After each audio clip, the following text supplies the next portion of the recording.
പ്രശസ്ത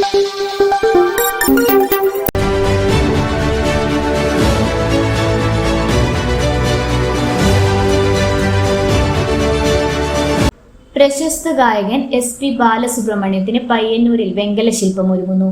ശില്പി ഉണ്ണിക്കാനായിയുടെ പണിപ്പുരയിലാണ് 10 അടി ഉയരമുള്ള ശില്പം ഒരുങ്ങുന്നത്. പുഞ്ചിരിയോടെ തൊഴുത് കൈകൂപ്പി നിൽക്കുന്ന ഭാവത്തിലാണ് SPBയുടെ വെങ്കല ശില്പം ഒരുക്കുന്നത്.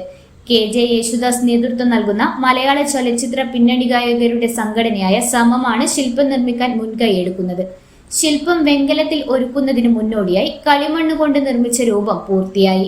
ഇനി മെഴുകു പൊതിഞ്ഞ ശേഷം വെങ്കലത്തിലുള്ള രൂപമാറ്റം ആരംഭിക്കും. പൂർത്തിയാകുമ്പോൾ ശില്പത്തിന് 1 ടൺ ഭാരമുണ്ടാകും.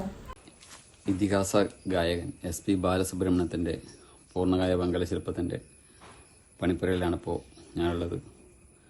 അതിൻ്റെ ആദ്യ രൂപമായ കളിമൺ ശില്പമാണ് ഇപ്പോൾ നിർമ്മിച്ചിരിക്കുന്നത്. 10 അടിയോളം വരുന്ന ഈ ശില്പം 4 മാസം സമയമെടുത്താണ് ഒരുക്കിയിരിക്കുന്നത്. കേരളത്തിലെ ചലച്ചിത്ര ഗായക സംഘടന സമം എന്ന സംഘടനയാണ് ഈ ശില്പം സ്പോൺസർ ചെയ്യുന്നത്. പാലക്കാട് സ്ഥാപിക്കാൻ വേണ്ടിയാണ് ഇത് ഒരുക്കുന്നത്.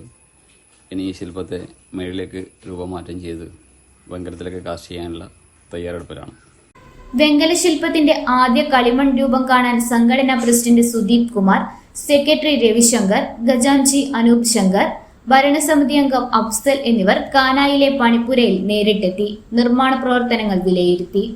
പാലക്കാട്ടെ രാപ്പാടിയിൽ സ്ഥാപിക്കാനാണ് ശില്പം നിർമ്മിക്കുന്നത്. ശില്പം കളിമണ്ണിൽ നിർമ്മാണം തുടങ്ങിയിട്ട് 4 മാസത്തോളമായി. 3 മാസത്തിനുള്ളിൽ ശില്പത്തിന്റെ നിർമ്മാണം പൂർത്തിയാക്കി അനാവരണം ചെയ്യാനുള്ള തയ്യാറെടുപ്പിലാണ് സംഘാടകർ. അതിന്റെ അവസാനവട്ട മിനുക്കുപണിയിലാണ് ശില്പി ഉണ്ണിക്കാനായി. EP Shaijith, K Vinesh, TK Abhijith, K Rajneesh എന്നിവർ ശില്പനിർമ്മാണത്തിൽ സഹായവുമായി ഉണ്ണിക്കാനായോടൊപ്പമുണ്ട്. 2020 സെപ്റ്റംബർ 25 സംഗീത ലോകത്തെ കണ്ണീരിലാഴ്ത്തി SPBയുടെ വിയോഗം. ഇന്നറിയാൻ കണ്ണൂർ.